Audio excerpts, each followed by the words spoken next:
When you're an artist, it's like shortwave radio. You can spend a lot of time looking for a station, and it's all buzz and hum, and that's basically how an artist's career works. You're on the shortwave radio, and you're looking for a bandwidth where you can communicate with somebody else. And if you're lucky, you're going to find it.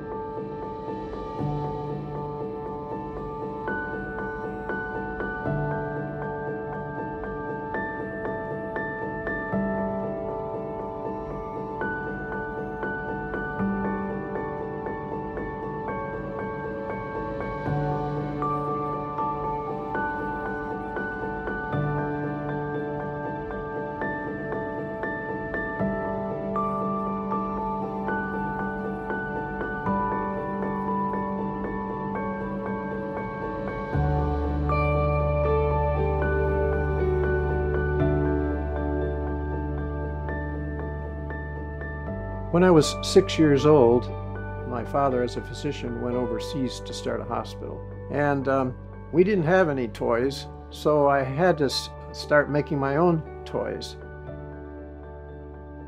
When I came back to this culture, I had to adjust. It turned out to be advantageous because I had a little different view of our culture.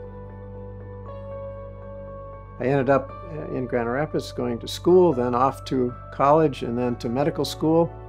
And then eventually I began working in the emergency room. As a counterpoint to that, I began making sculpture toys, small wind machines. And that is kind of where my career began to move more towards folk art. I've always benefited from other artists helping me. The first thing that I got started at Xochipilli in Birmingham because an artist from Cranbrook, she took something I made out of the trash and took it over to Xochipilli Gallery. That's how I got started. So because I got started that way, I've always tried to encourage other artists and help them. Well, my art, because it developed out of necessity for a counterpoint in the emergency room, had a little more of a light-hearted look for the most part. I wasn't trying to depict gunshot wounds or stabbings. But the fact is that by using toy-like images, it became a back door for me into a person's consciousness because we all had toys. And they all thought, well, I can understand that. But it got them to look at the object, and then if you could layer in some meanings, you know, little by little, you would kind of bring them in. I wanted some art that was part of my own experience. So the challenge was to make assemblies that represented something in your life, something meaningful.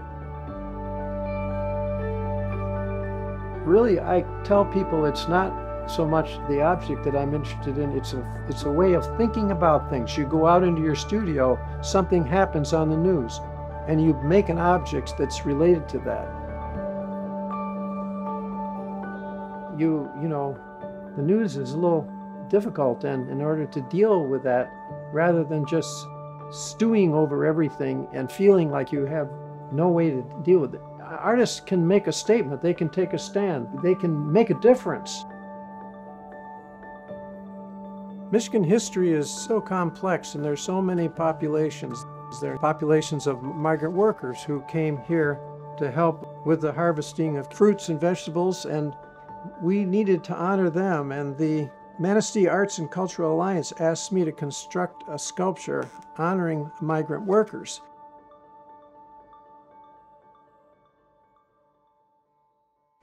Because of the situation of this park out in the woods, this park would not have survived without a lot of TLC.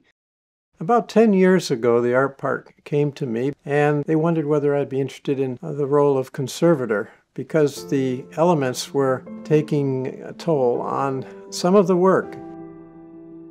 We had fallen trees, we had porcupines, we had weathering, and I began kind of catching up with work that needed to be done in places like the stockade and the fallen comrade, the plain piece. And And so work sort of multiplied from there, and when other things came up, then I tried to attend to them. I think the conservator in an outdoor environment is especially important because nature is relentless. The most challenging conservation projects came last summer when a fluke storm uprooted 50 basswood trees, and the bonnet piece, the ferro cement ribbons on the bonnet piece were smashed in 8 places.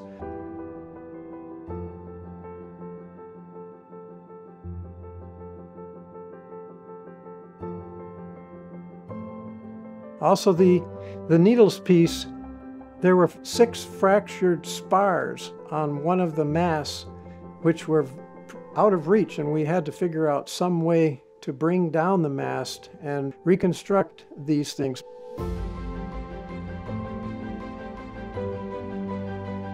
I hope that when people look at my work, they see someone who is interested, curious about the world, is working nonstop to try and understand it, and is willing to work in very unusual ways, try different materials, leverage your past, and be sure that you don't throw away any of your experiences, because I think work based on your own experience has more validity than trying to follow in someone else's footsteps.